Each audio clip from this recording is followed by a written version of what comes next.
Deutéronome chapitre 14. Les coutumes de deuil interdites. Moïse dit: Vous êtes les enfants du Seigneur votre Dieu. Donc, si vous êtes en deuil, vous ne devez pas faire des incisions sur le corps. Vous ne devez pas non plus raser vos cheveux sur le devant de la tête. En effet, vous êtes un peuple qui appartient personnellement au Seigneur votre Dieu. C'est vous que le Seigneur a choisi parmi tous les peuples de la terre pour être son trésor. Les viandes autorisées et les viandes interdites. Vous ne devez manger aucune nourriture que le Seigneur considère comme impure. Voici les animaux que vous pouvez manger: le bœuf, le mouton, la chèvre, la biche, la gazelle, le daim, le bouquetin, le mouflon, l'antilope, la chèvre sauvage et tous les autres animaux qui ont des sabots fendus et qui ruminent. Parmi les animaux qui ruminent ou parmi ceux qui ont des sabots fendus, voici ce que vous ne devez pas manger: le chameau, le lièvre et le daman. Pour vous, ils sont impurs. En effet, ils ruminent, mais ils n'ont pas de sabots. Vous ne devez pas manger de cochon sauvage. Pour vous, il est impur. En effet, il a des sabots, mais il ne rumine pas. Ne mangez pas la viande de ces animaux. Ne les touchez pas quand ils sont morts. Parmi les animaux qui vivent dans l'eau, vous pouvez manger ceux qui ont à la fois des nageoires et des écailles, mais ne mangez pas ceux qui n'ont pas de nageoires ou pas d'écailles. Pour vous, ils sont impurs. Vous pouvez manger les oiseaux purs.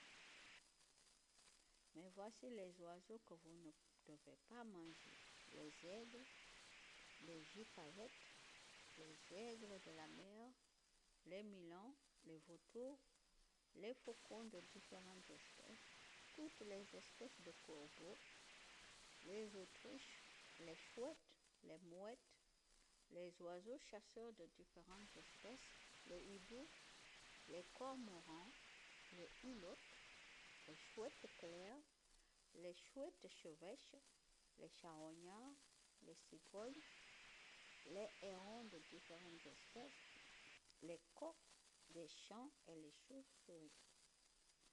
Tous les insectes qui ont des ailes sont impurs pour vous. N'en mangez pas. Mais vous pouvez manger les insectes qui sont purs. Pardon. Ne mangez pas la viande d'un animal mort naturellement. Donnez-la à manger aux étrangers installés chez vous, ou bien vendez-la à des inconnus. En effet, vous êtes un peuple qui appartient personnellement au Seigneur votre Dieu. Vous ne ferez pas cuire un cabri dans le lait de sa mère. L'offrande de la 10e partie de récolte. Moïse dit: Chaque année, vous mettrez de côté la dîme, c'est-à-dire un 10e de toutes vos récoltes. Ensuite, vous irez au lieu saint du Seigneur votre Dieu, où il a choisi de montrer sa présence.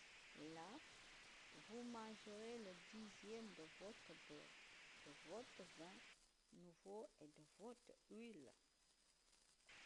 Vous mangerez aussi les premiers-nés de vos troupeaux de bœufs, de moutons et de chèvres.